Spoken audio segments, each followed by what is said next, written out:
ओम नमः शिवाय. श्री शिवमहापुराण रुद्र संहिता सतीखंड अध्याय 23. भक्ती महात्म्य नवविधा भक्ती. श्री गणेशाय नमः. ब्रह्मदेव नारदांना म्हणाले, हे मुने, अशा प्रकारे शिवजींसमवेत प्रदीर्घ काळ विहार केल्यावर संतुष्ट झालेली सती पुढे कामविरक्त झाली. एके दिवशी ते दोघे एकांतात बसले असताना तिने भगवानांना नमस्कार केला आणि म्हणाली, प्राणनाथ, तुम्ही दीनांचा उद्धार करणारे आहात, करुणासागर महायोगी आहात, समस्त विश्वाचे स्वामी आहात. तुम्हाला नमस्कार असो. हे प्रभू, तुम्ही परमपुरुष आहात, सत्व रज तम यांच्या पलीकडचे आहात, निर्गुण आणि सगुण या दोन्ही अवस्थांचे साक्षी आहात. तुम्ही मला पत्नी म्हणून स्वीकारले, माझे सर्व कौतुक पुरवले, मला तुमच्या पावन सहवासाचा आनंद दिलात, त्यामुळे मी धन्य झाले आहे. आता माझे मन संतुष्ट होऊन या सुखापासून निवृत्त झाले आहे.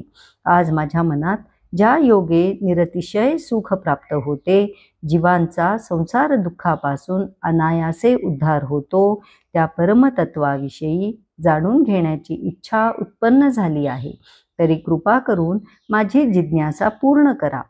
आदिशक्ती दाक्षायणीने लोकांच्या कल्याणासाठीच शंकराकडे आपली इच्छा व्यक्त केली होती. त्यामुळे ते अतिशय प्रसन्न झाले व म्हणाले, प्रिये, मी तुला सर्व सांगतो. विज्ञान हेच परमतत्व आहे, हे तू लक्षात घे. ब्रह्मविषयक ज्ञान हेच विज्ञान. त्या ज्ञानाचा उदय झाल्यावर मी मुक्त आहे. मी अमुक एका अवस्थेत आहे याचे स्मरण नसते. कोणताही संग नसतो, वृत्तीरूप मर्यादा नसते.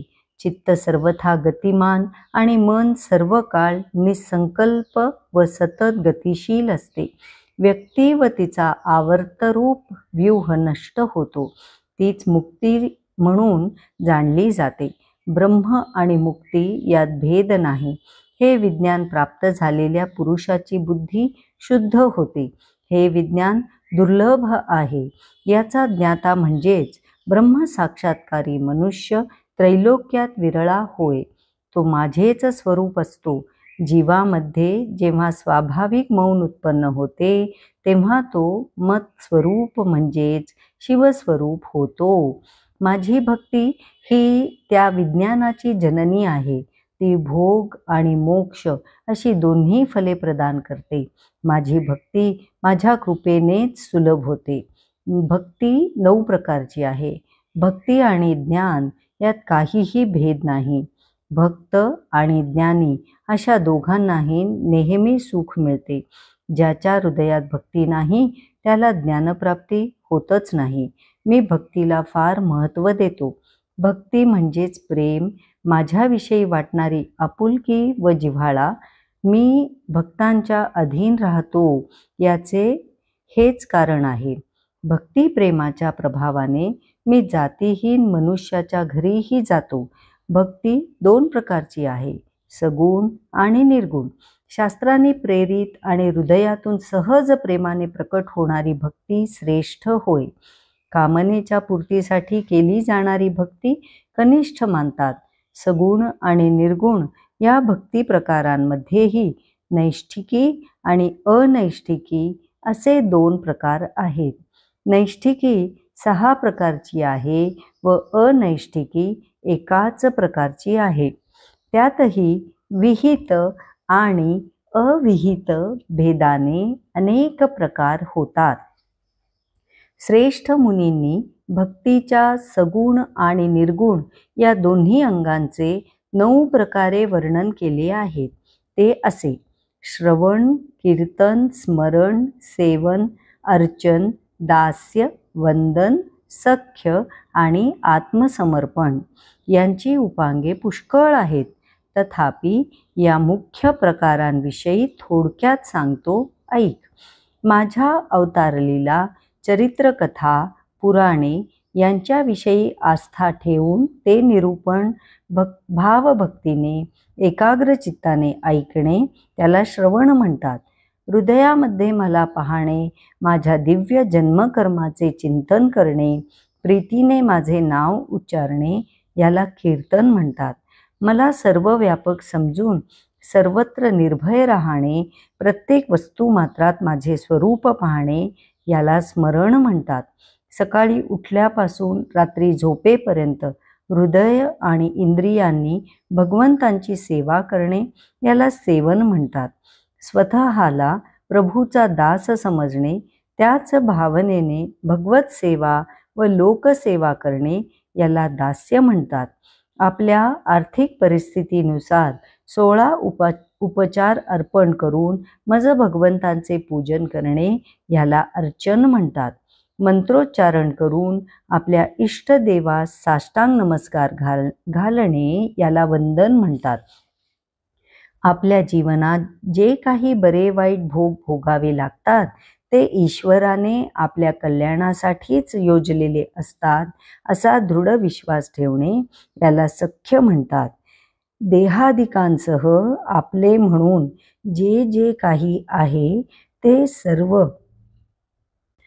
मज भगवंताला अर्पण करून स्वतःला शून्य समजणे याला आत्मसमर्पण म्हणतात.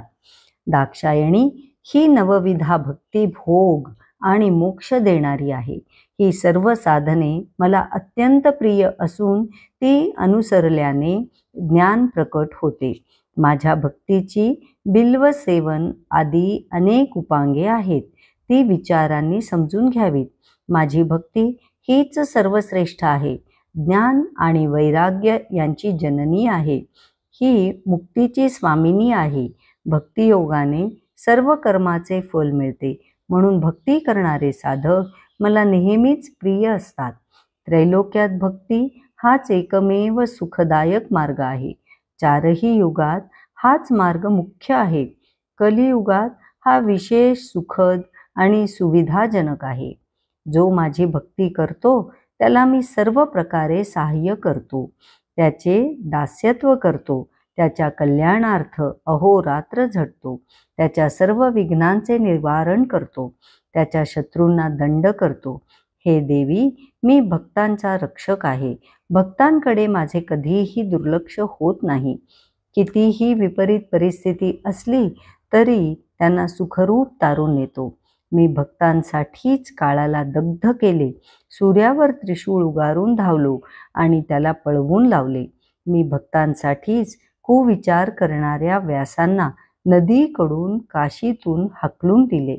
ब्रह्मदेव नारदांना म्हणाले, देवर्षी रुद्रदेवांकडून भक्तीचे अगाध महात्म्य ऐकून सती फारच प्रसन्न झाली.